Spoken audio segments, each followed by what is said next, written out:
What's up guys, in today's video we're going to go through a couple of exercises which I believe you should just straight up leave out of your training regime.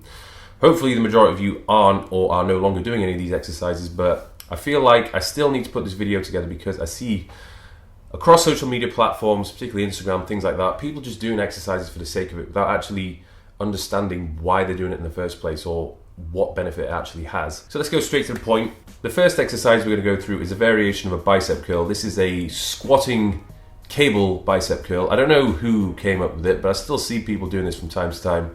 But the problem is when you get to the point where you need to lift heavier and heavier to progressively stress the muscle and obviously grow it further, you have nothing to keep your body in place, right? Inevitably, when it comes to the point where you need to lift heavier, you're just going to end up pulling yourself forward. There's no opposing force to keep you fixed.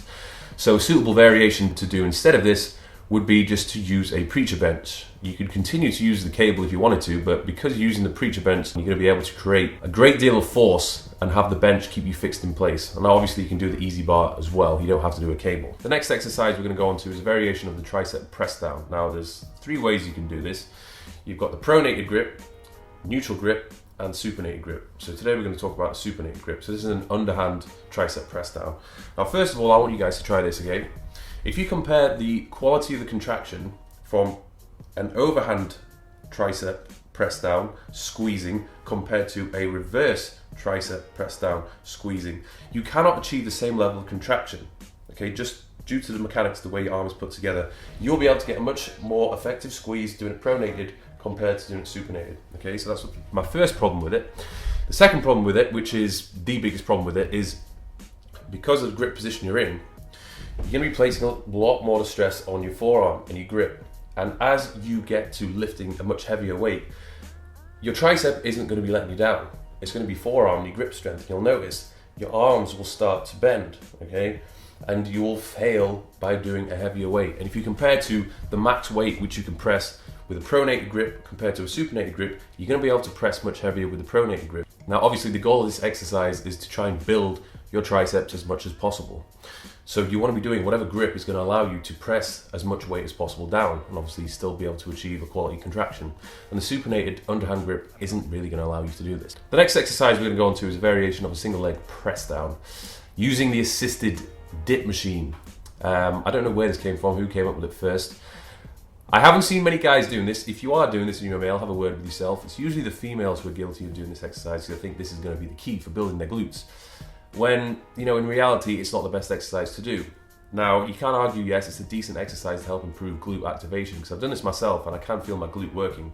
But if I really wanted to build up my glute muscles, I need to overload the glute muscles, and especially, you know, at my level of training now, I need to really overload the glute muscles. And the problem with this exercise using the assisted machine is there's no opposing force which is keeping you in place. So when I'm lifting a significant amount of weight or pushing a significant amount of weight, there's nothing keeping me fixed in position. It's actually a struggle for me to maintain a static body position and to generate enough force down to push that weight.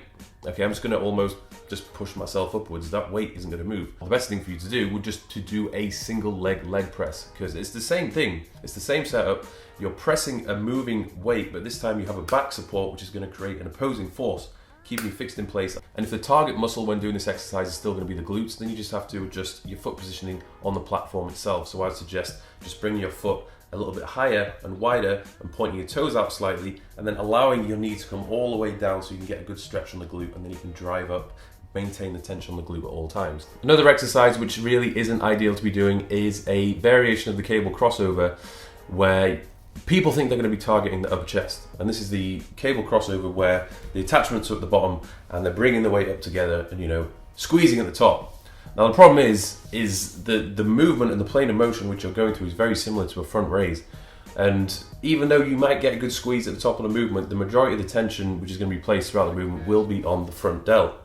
Okay, so if your goal is to actually try and work the upper pec, you need to be moving your arm in this direction, not down, up, because there's too much front delt. You might get a bit of upper pec, but it'll be minimal. So you need to be going across. I would recommend that you do a variation whereby you're on a bench, so you're keeping your torso stable. You're not going to be rocking backwards and forwards. You're going to be able to keep your shoulder blades retracted and maintain the tension on the upper chest. We just need to make sure that as you bring your arm across, you're making sure the tension is on the upper pec, okay? If you want to hit mid pec, you go a little bit lower across here. If you want to hit lower pec, you're going to go down in this kind of motion, okay? The next exercise we're going to go on to is a variation of the dumbbell lateral raise.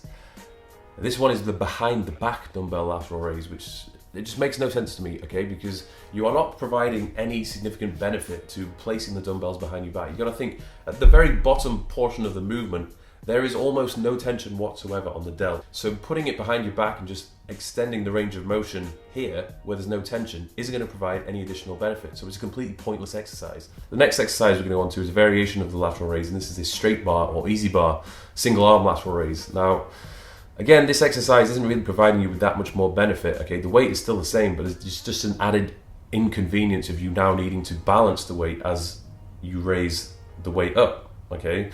By having a straight bar, it's not really going to add any additional value. And I would almost compare it to doing a squat on a Bosu ball.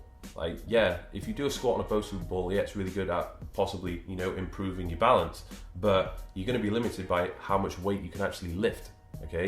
You're going to be all over the place. And if the goal is to build your legs up, your lower body up, you're going to be restricted by how much weight you can lift. So the same thing here. You're going to be restricted by how much weight you can lift because you're going to be required to balance the weight out. And if anything, you're probably going to have like an added risk of damaging your shoulder, because if you do lose balance and you have like some massive internal rotation, then you're going to ruin your shoulder. So it's just a pointless variation which you don't really need to be doing. The final exercise I want to go through is a variation of the barbell shrug. This is the reverse shrug, which a lot of people do. It's not a bad exercise, but it's just not ideal, okay? First of all, the main problem is obviously you're restricted with the range of motion, because when your shoulders are retracted and you're trying to go up and down, you're restricted. Second of all, if you have any kind of decent glute development, that's also going to be just a pain in the ass, literally, because you won't be able to pull the bar all the way up because your glutes are going to get in the way unless you like thrust your hips forward a little bit, which you're not really putting your spine in an ideal position, especially if you're going to be lifting significant amount of weight. So a suitable option would be to do either a barbell shrug with your hands in front of you, or do a hex bar, trap bar shrug, or a dumbbell shrug where your hands are either side of you. It's going to allow you to go through a full range of motion.